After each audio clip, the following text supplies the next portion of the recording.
জমি দখলই যেন নেশা হয়ে উঠেছিল সাবেক পররাষ্ট্রমন্ত্রী হাসান মাহমুদের ছোট ভাই এরশাদ মাহমুদের। সরকারি পাহাড় দখল করে গড়ে তুলেছিলেন রেস্তোরাঁ, মাছের ঘের ও পশুর খামার। 16 বছর আগে এসব পাহাড় দখলে নেয় এরশাদ মাহমুদ। গত কয়েকদিনের রাঙ্গুনিয়ায় শুধু বন বিভাগের 105 একর জমি দখলমুক্ত করা হয়েছে তার কবল থেকে। বন বিভাগের কর্মকর্তারা জানান, সাবেক এই পররাষ্ট্রমন্ত্রীর ভাইয়ের দখলে থাকা 212 একর বনের জমি উদ্ধারে বারবার উদ্যোগী হলেও রাজনৈতিক প্রভাবে পিছু হটতে হয়েছে তাদের। চট্টগ্রাম জেলা প্রতিনিধি সাজ্জাদ হোসেনের পাঠানো তথ্যচিত্রে আরো জানাচ্ছেন রোজিনা রোজি। রাঙ্গুনিয়া উপজেলার পদুয়া ইউনিয়নের দুধপুকুরিয়া, খুরুশিয়া, সুখবিলাস এলাকার পাশাপাশি এমন 3টি পাহাড় দখলের পর সংরক্ষিত বন উজাড় করে মাল্টা বাগান তৈরি করেছেন সাবেক পররাষ্ট্রমন্ত্রী হাসান মাহমুদের ছোট ভাই এরশাদ মাহমুদ। পাহাড়ের পাদদেশে বাঁধ দিয়ে তৈরি করেছেন কৃত্রিম লেক, যেখানে চাষ করতেন নানান প্রজাতির মাছ। বেশ কয়েকবার জাতীয় পুরস্কারও অর্জন করেছেন এরশাদ মাহমুদ। গেল বুধবার সকালে 30 একর আয়তনের বিশাল এই জায়গাটিতে মাল্টা বাগান উচ্ছেদ অভিযান চালায় বন বিভাগ। কেটে দেওয়া হয় গাছের চারা, খুলে দেওয়া হয় বাঁধ। এ সময় মাছ ধরার উৎসবে মাতে স্থানীয়রা। বর্তমানে দখলের অর্ধেক বন বিভাগ নিজেদের আয়ত্তে আনে, বাকি জায়গা উদ্ধার করা হবে বলে জানায় বন বিভাগ। সাবেক পররাষ্ট্রমন্ত্রী ডক্টর হাসান মাহমুদের ছোট ভাই এরশাদ মাহমুদের দখলের প্রায় 212 একর জায়গা ছিল।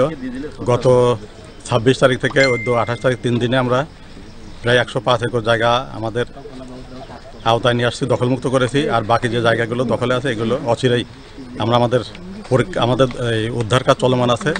এগুলো খুব দ্রুত আমরা এগুলো বাকিটা উদ্ধার করে আমাদের নিজেদের নিয়ন্ত্রণে নিয়ে আসবো।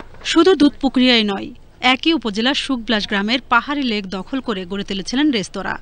পাশের গ্রামে বন বিভাগের আরেকটি পাহাড়ে গড়েছিলেন গরু ও গয়ালের খামার। গত 3 দিন ধরে যা উচ্ছেদ করেছে বন বিভাগ। স্থানীয়রা বলছেন, গত 16 বছর ধরে দখলের সাম্রাজ্য গড়ে তুলেছিলেন হাসান মাহমুদের পরিবার। এতদিন ভয়ে মুখ না খুললেও পট পরিবর্তনের পর মুখ খুলতে শুরু করেছেন স্থানীয়রা। একটা উচ্চ করে কথা বলতে পারতো না, স্বাধীনভাবে চলাফেরা করতে পারতো না, যা পরিণত হচ্ছে এখন যে সরকার পতনের পর সবকিছু উন্মোচন করতে সবাই গরু ফালছে, ফালছে, তারপর ফজর দিচ্ছে। তো এই মনে করে দিনে যেতে মনে করো আগে চলে গেছে, মন্ত্রী যাতে চলে গেছে, হ্যাঁ মন্ত্রী যাতে চলে গেছে, ভাঙচুর করে নিয়ে গেছে। পুকুরটা আছে পচটের, এখানে কতগুলা কাগজের আছে, কতগুলা রিজার্ভের আছে, উভয় মিলিয়ে আছে। আমি যেটা সত্য জানি। বন বিভাগের কর্মকর্তাদের দাবি, 1 বছর আগে বেদখলে থাকা এসব জমি উদ্ধারে জেলা প্রশাসন বরাবর আবেদন করেছিল বন বিভাগ। তবে হাসান মাহমুদের রাজনৈতিক প্রভাবের কারণে তা এতদিন সম্ভব হয়নি। অভিযান অব্যাহত থাকবে, পর্যায়ক্রমে আমাদের বাকি যে বনভূমিগুলো আছে সেগুলো উদ্ধার করা হবে এবং সেখানে বৃক্ষরোপণ করা হবে। 2008 সাল থেকে টানা 4র্থবারের মতো চট্টগ্রামের রাঙ্গুনিয়ায় সংসদ সদস্য হিসেবে নির্বাচিত হয়ে বেশ কয়েকটি গুরুত্বপূর্ণ মন্ত্রণালয়ের দায়িত্বে ছিলেন আওয়ামী লীগের যুগ্ম সাধারণ সম্পাদক হাসান মাহমুদ। 1.5 দশকেরও বেশি সময় তার প্রভাবে এলাকায় অবৈধ দখল ও বালি উত্তোলন সহ বিভিন্ন অভিযোগ রয়েছে তার ভাই এরশাদ মাহমুদের বিরুদ্ধে। রোজিনা রুজি, বাংলাদেশ টেলিভিশন।